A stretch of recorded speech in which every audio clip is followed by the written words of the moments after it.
This is PokePress coverage of the 2013 Pokemon World Championships in Vancouver, British Columbia, Canada. Hi, I'm Stephen Reich, here from the Vancouver Convention Center in Vancouver, British Columbia, Canada, at the Pokemon Trading Card Video Game World Championships 2013. I'm here with Kaiwan Kababe, who is the winner of the Trading Card Game event in the Seniors Division.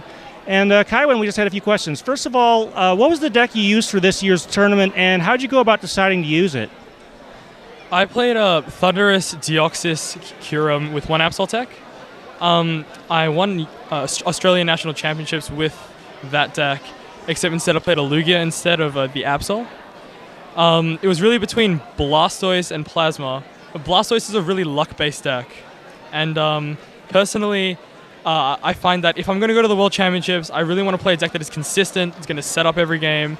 It's it's not as luck-based as Blastoise, where you can either set up or you can just completely, draw bad and, not get set up and lose. Yeah, that's always the trade-off with decks. You can have one that's more consistent, or you can have one that's more powerful generally. And you went with Plasma, which may not top out quite as high on the damage scale, but has a bit more consistency, perhaps. Now, you had said you had swapped out Lugia for Absol. What made you make that decision?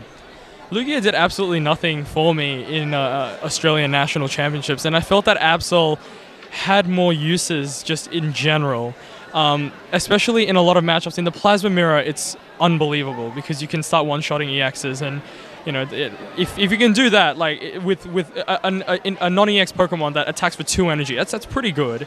And then against Electric, it's also really good. And just also against Blastoise, like a lot of Blastoise players I've played against tend to fill up their bench with double Squirtle, double Black Kyurem, double Keldeo EX, and I'm like, all right, sure, I'll just go with the Absol, and then I'll catch up their Blastoise and knock it out. So Absol just in general just had more uses than Lugia.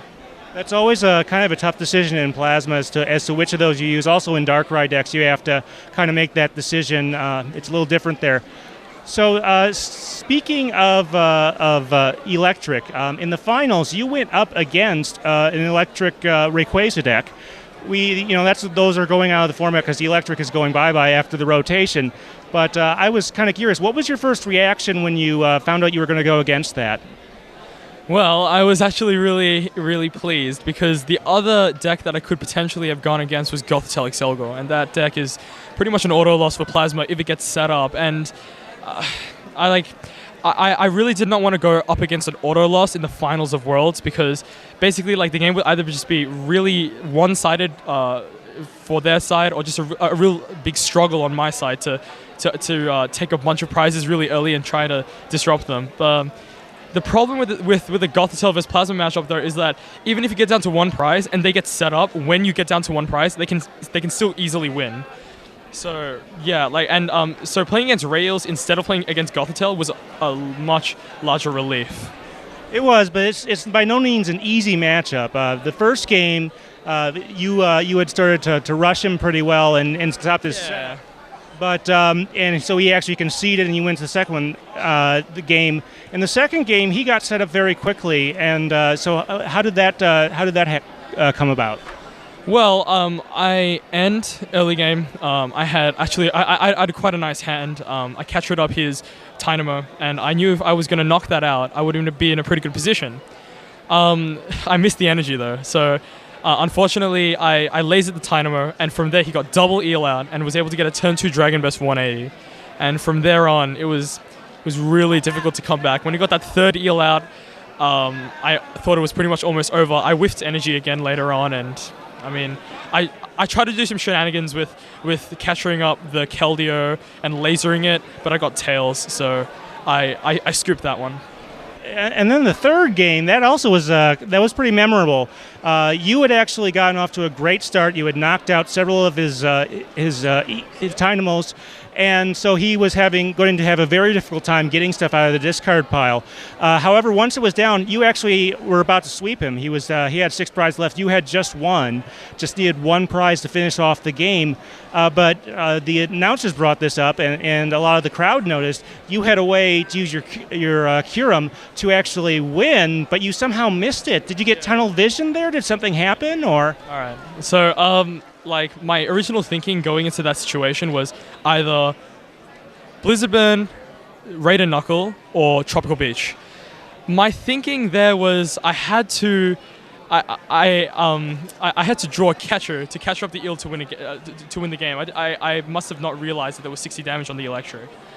So I probably got a little bit of tunnel vision at the time. I mean, it's a high stakes match, and I started drawing my cards to Tropical Beach, and then the whole crowd just suddenly roared, and I heard it on the headphones, and I was like, why are they roaring for? And my opponent was also, he didn't really do too much in, like, when I Tropical Beach. I think he was just happy to see me not win the game. He chorused for 6, and then he didn't draw an energy to knock up my Curum. And then after I played an N, I looked at the board, and I was like, oh, you have 60 damage on your eel. I'll just Frost you for the World Championship. So I finally realized, and I was almost like going to lose that opportunity. Yeah, it would have been a very difficult road for him to come back despite you missing that. Even if he had gotten the energy and knocked out your Curum, he was still very precarious there. But at the same time, you had almost snatched defeat from the jaws of victory, only to I guess do the reverse a turn later. So you probably still would have won that game, but it was sort of a nail biter there for just a second. One thing I wanted to ask, this year they're going to put some of the videos of the finals online for later viewing. Are you going to go back and look at your match, even though you kind of made that mistake there? I definitely will be going back and watching my match. It's always good to see what you did wrong or what you could improve on for next time. So especially since, like, I think recording matches is really good, because then you can see maybe, there's something different that you could have done. Maybe a different decision that would have impacted the game a lot, for the better, or maybe a decision that your opponent could have done that probably could have brought him back into the game. And yeah, because of that, I definitely will be checking out my game again. That's really neat. Obviously you're a world champion, but first of all, you're going to a new age division, and second of all, you've got to learn from your past mistakes, because for goodness sakes, other people probably will. One other thing I wanted to say is that you're from Australia, and actually you've had a rather good turnout improvement over the last year or so. There's been a lot of talk of burnout in the player base because of the format. But in Australia, you've actually, over last year, you actually had a much greater attendance at your nationals this year. What do you attribute that to? Well, to be honest, I really don't know what to attribute it to. But personally, I would say it's just the TPCI's new system of qualifying for Worlds. Just the year before, only the top 10 players from the Asia Pacific could make it to Worlds. It made it really difficult because you really had to go to every event and actually do well to get points so that you could go to your rating to be in the top 10. But this season, it was 200 points, and if you get 200 championship points, you would automatically get your invite. And we actually have a lot more tournaments to fit to get 200 points than and it's a lot easier to get 200 points than it is to get, say, 400 or 500 that US and England need to get to qualify for Worlds. So because of that, I think everyone kind of realized, it's a lot easier to make it to Worlds this year. How about we just try and get an invite, and then we can give ourselves the opportunity to actually compete with the big leagues. And I think that's the main, the main reason why. Yeah, it's very interesting. Obviously, the carrot got a little bit bigger there, or at least the goals were a little better defined. So having more of a sure point there, I guess, probably did really help attendance there. So based on your experience with the championship point system, increasing your attendance at your nationals, is there anything you think that they might do next year, or that you think would be a good idea? I think they should.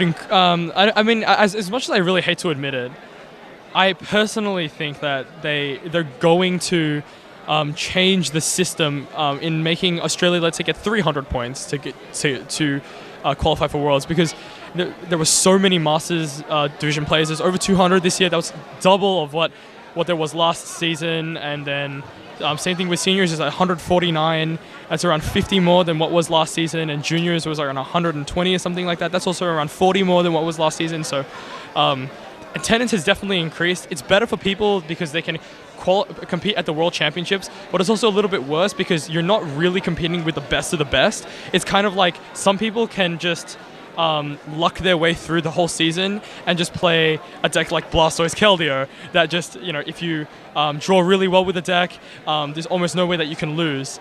A deck that requires very little skill can actually go really far in a tournament, and you can just get your invite based around that. So possibly that they could increase the championship point system, but it's really just all up to them. If they like the numbers that have shown up to Worlds, then obviously they won't, but we'll see.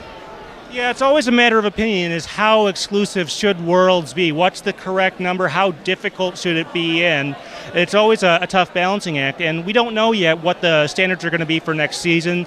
We haven't gotten the floor rules and stuff out just yet, so hopefully we'll find out that within the next couple weeks. All right, well, thank you very much.